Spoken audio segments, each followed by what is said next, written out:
नमस्कार भक्तांनो, आज आपण ऐकणार आहोत भक्ती, श्रद्धा आणि सत्याचा विजय दाखवणारी अद्भुत कथा. भगवान विष्णूचे परमभक्त, भक्त प्रल्हादाची कथा. ही कथा शेवटपर्यंत नक्की ऐका. खूप पूर्वी हिरण्यकश्यपू नावाचा अत्यंत शक्तिशाली असुर राजा होता. नमस्कार भक्तांनो, आज आपण ऐकणार आहोत श्रद्धा, भक्ती आणि सत्याच्या विजयाची अमर कथा. भगवान विष्णूचे परमभक्त, भक्त प्रल्हादाची कथा. खूप पूर्वी हिरण्यकश्यपू नावाचा एक अत्यंत शक्तिशाली असुर राजा होता.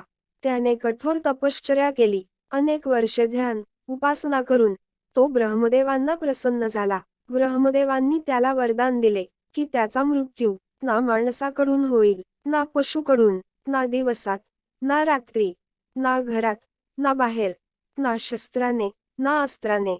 हे वरदान मिळताच हिरण्यकश्यपूचा अहंकार वाढू लागला. तो स्वतःलाच देव मानू लागला आणि सर्व प्रजेला सांगू लागला, माझीच पूजा करा, विष्णूचे नाव घेऊ नका. पण त्याचाच मुलगा प्रल्हाद लहान वयातच भगवान विष्णूचा परमभक्त होता. तो सतत नारायण नारायण असा जप करत असे.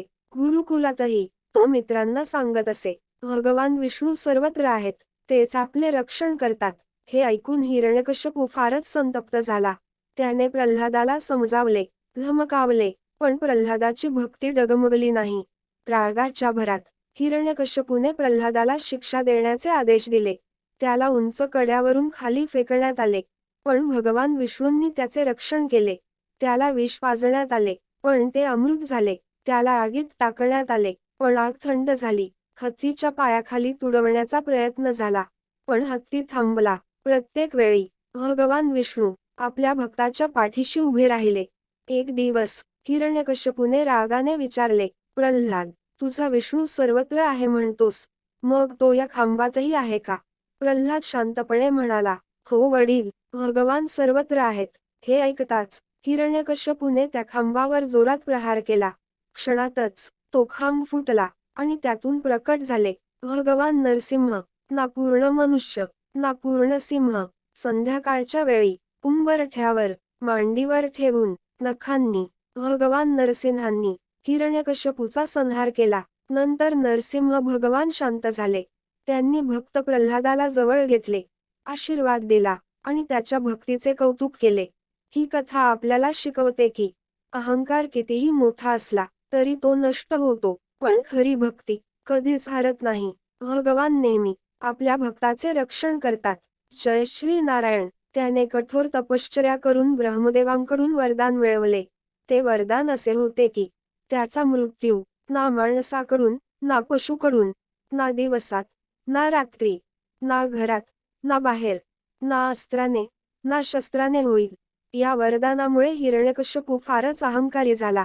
तो स्वतःलाच देव मानू लागला आणि सर्वांना म्हणू लागला, माझीच पूजा करा, विष्णूचे नाव घेऊ नका. परंतु त्याचा स्वतःचा मुलगा प्रल्हाद हा बालवयापासूनच भगवान विष्णूचा परमभक्त होता. तो सतत नारायण नारायण असा जप करत असे. हिरण्यकश्यपूने प्रल्हादाला अनेक वेळा समजावले, धमकावले, शिक्षा दिल्या, पण प्रल्हादाची भक्ती कधीच डगमगली नाही. रागाच्या भरात हिरण्यकश्यपूने प्रल्हादावर अमानुष अत्याचार केले.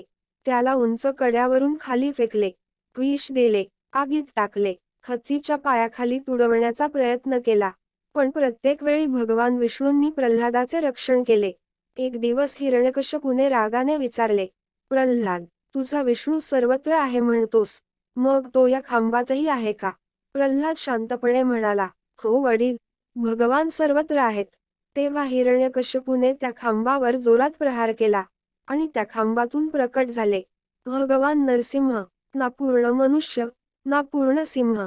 संध्याकाळच्या वेळी उंबरठ्यावर मांडीवर ठेवून नखांनी भगवान नरसिंहांनी हिरण्यकश्यपूचा संहार केला.